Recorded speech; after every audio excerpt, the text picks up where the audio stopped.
Et salut à tous mes petits photons, bienvenue sur la chaîne Le Brûlant. Dans cette vidéo, le plus overkill des routeurs. Alors apparemment, overkill, ça veut dire que c'est un peu abusé, c'est exagéré. Alors arrêtez avec vos anglicanismes là, parce que moi je suis déjà pas bon en maths, je suis pas bon en physique, je suis pas bon en anglais. Et si on anglicanise tout est déjà bien assez compliqué. Et du coup, je comprends plus rien. Euh, Allez, je vous montre où j'en suis.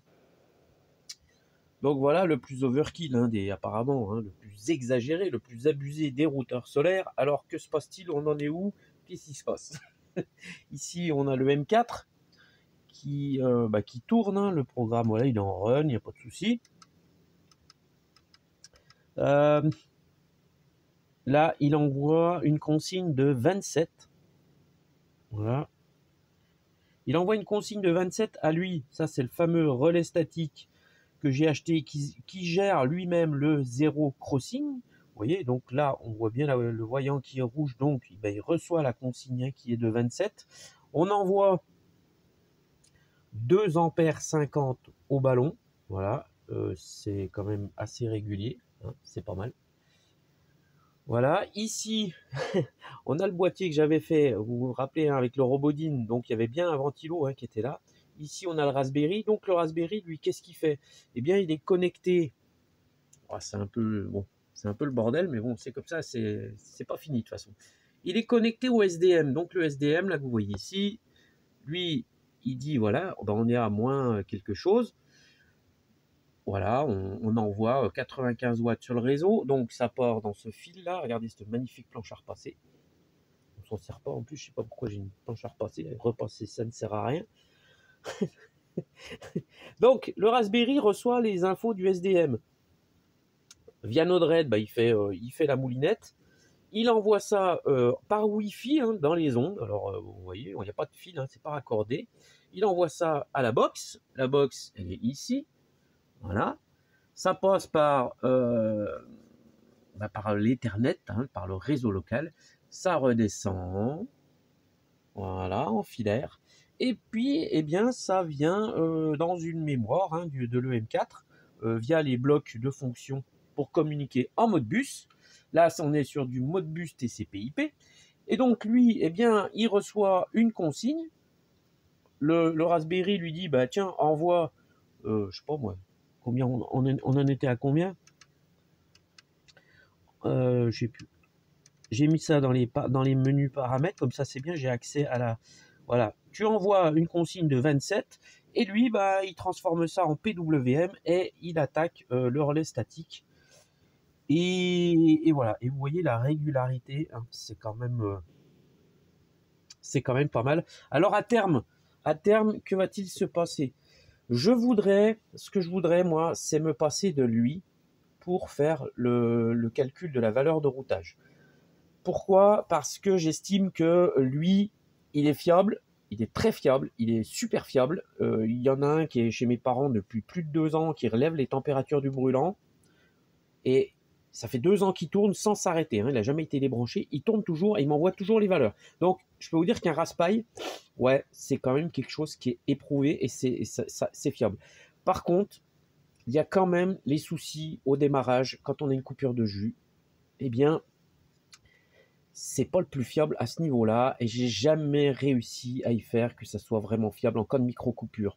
Par contre, lui là, le M4 de chez Cruzet, vous pouvez y aller. Là, tu peux en faire des micro-coupures, t'es tranquille. C'est blindé, c'est blindé. Ça redémarre à tous les coups. Mais tous les coups. Tu peux faire n'importe quoi, ça redémarre. Et moi, c'est ça qui m'intéresse. Donc à terme, ce que je voudrais, c'est... Alors, ça n'a jamais été fait en plus, j'avais pas trouvé, je crois, sur YouTube. C'est faire un routeur solaire avec une association de l'EM4, le relais statique et le SDMCT et point barre. Et le Raspberry, lui, qu'est-ce qu'il ferait? Eh bien, à la limite, il ferait tout ce qui est partie affichage page web. Pour avoir, puisque lui, je vous le rappelle, Le seul défaut qu'il a, c'est qu'il n'a pas de serveur web intégré, donc on peut pas, physiquement, on peut pas savoir ce qui se passe, mis à part sur l'écran, ou alors venir lire en mode bus, lire des entrées, des sorties, mais on ne sait pas, on peut pas avoir quelque chose de graphique. Donc lui, il gère le graphique, il peut gérer aussi 2-3 trucs à côté, des températures. Avec Node-RED, on peut faire des trucs qui sont moins, où on a besoin de moins de redondance, moins de sécurité. Donc lui, je vais le garder. Mais je pense que l'association de tout ce merdier, tout ce petit bordel, pour faire du routage, pour faire n'importe quoi, de la gestion de, de ce que je veux, puisque après, lui, évidemment, ça sera une petite partie de ce qu'il va faire, ça sera le routage. Et puis après, il peut faire, comme je vous disais, hein, il peut suivre un tracker, il peut s'occuper de la domotique, il peut s'occuper de l'arrosage, il peut s'occuper de l'alarme aussi, puisque je vais en avoir besoin pas chez moi, mais je vais en avoir besoin pour faire une alarme dans un lieu que je vous parlerai plus tard. Et voilà, donc, alors, je vais utiliser le bloc PID qui est à l'intérieur, le bloc fonction PID, pour essayer de faire justement le routage et que ça soit quelque chose de vraiment fin. Alors, je ne suis pas encore très aguerri avec les fonctions PID. Bon, je m'en servais dans l'industrie, mais moi, c'était plus dans le cadre des boîtiers tout faits, de réglage de température. On se cassait pas la tête, hein. On branchait un thermocouple en couple K, et puis on réglait nos températures. Je savais que c'était du PID, je sais ce que c'est que du PID, mais une fois que vous mettez les mains dans le PID, c'est du paramétrage, mais faut tâtonner et faut comprendre ce qu'on fait. Donc je vais tenter avec le bloc PID intégré de faire le routeur. Voilà, donc celui-là, il aura plein de fonctions à terme et le routage en fera partie, mais voilà, de façon très éprouvée. Donc voilà, donc il va falloir que j'aille taper directement, parce que là, ce que je vais faire après, c'est que lui là, je vais arrêter de passer en mode bus TCP/IP et je vais taper directement dans le SDM avec du Modbus RTU, puisque je vais avoir le petit dongle qui va bien pour communiquer en Modbus RTU. Le problème que j'ai, c'est que le SDM 120CT, il me donne deux valeurs de 16 bits à décoder. Et là, Hervé, si tu regardes la vidéo, alors on s'est encore pas parlé, mais j'espère que tu pourras m'aider, parce que je vais avoir un petit peu besoin d'aide au niveau du décodage des trames là qui arrivent du Modbus, parce que ouais, c'est un peu un casse-tête quand même. Alors, je commence à comprendre pas mal de choses, parce que le soir, en ce moment, j'arrête pas, mais c'est c'est pas facile. Voilà, les trames qui passent en Modbus à décoder, voilà, ça se fait. Voilà, ça commence à aller mieux dans ma tête. Je me le puzzle, je le mets un peu en place, mais c'est quand même pas facile. Et Hervé, si tu veux m'aider, ça sera avec grand plaisir.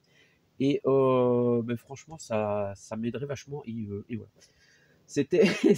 Je lance une ligne. Voilà mes petits photons où j'en suis. Donc je continue mon petit merdier, mon petit foutoir.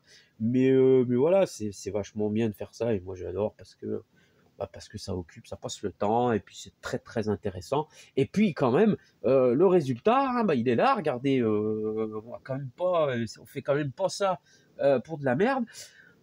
Production 626 watts, il est 9h du matin.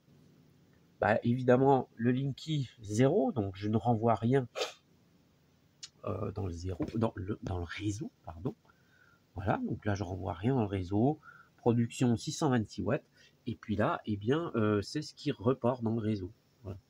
Donc vous voyez, 129. Alors là évidemment, hein, c'est pas affiné, c'est en gros, parce que voilà. Mais bon, donc en gros, j'envoie avec le bruit de fond là en ce moment 2 ampères. Oui, c'est ça. Combien on était? J'envoie 2 ampères 62, et la tension, alors on va essayer de mesurer la tension. Alors désolé, c'est pas facile hein, à une main. Les youtubeurs ils connaissent ça, quand on fait des démos puis qu'on n'a qu'une main là, on est tout le temps en galère. Puis il faut pas risquer le court-circuit évidemment. Alors attention hein, on est C'est dangereux ce que je fais. Ah, j'ai pas allumé le testeur. Putain. Con. Là. Voilà, on est sur du... Putain, mais tu vas la lire, t'attends. Voilà. 100 volts. 100 volts pour 2,76 ampères. Bon, et putain, c'est pas stop parce qu'en fait, j'appuie pas correctement sur ces bornes. Hein. Voilà, on va y arriver. Voilà, 104 volts pour 2,80. Donc, on est aux alentours de 280 watts, on va dire. Allez, on va faire une moyenne 280 watts qui partent dans le ballon. Ouais, je dirais 280. Donc, je dois avoir un bruit de fond de 200 et quelques watts. Et puis, je renvoie là, actuellement, 120 watts dans le réseau. Alors, hein, comme je vous dis, là, pour l'instant, c'est 120 watts de perdu. Mais je m'en fous, là, pour l'instant. C'est de la mise au point. En plus, comme je vous le dis et je vous le dis et je vous le redis, j'ai beaucoup trop d'eau chaude maintenant qu'on est au printemps. Là, moi, à midi, c'est fini, quoi, les gars. Faut que j'arrête le ballon parce que c'est déjà beaucoup trop chaud. Parce qu'on dirait pas, mais là, ça va très vite. Là, dans une heure, je serai à 1 kg et quelques et je vais envoyer 800-900 watts dans le ballon. Et 800-900 watts, pour un ballon de 200 litres, bah, ça chauffe quand même assez vite. Donc ça va super vite. Voilà ce que j'avais à vous dire dans cette petite vidéo. Et bah, je vous reparle de tout ça bientôt sur ma chaîne. Donc si ça vous intéresse, eh bien suivez les prochaines vidéos. Voilà, je vous fais à tous un gros bisou. Prenez bien soin de vous. C'était Gérald pour le brûlant. Salut!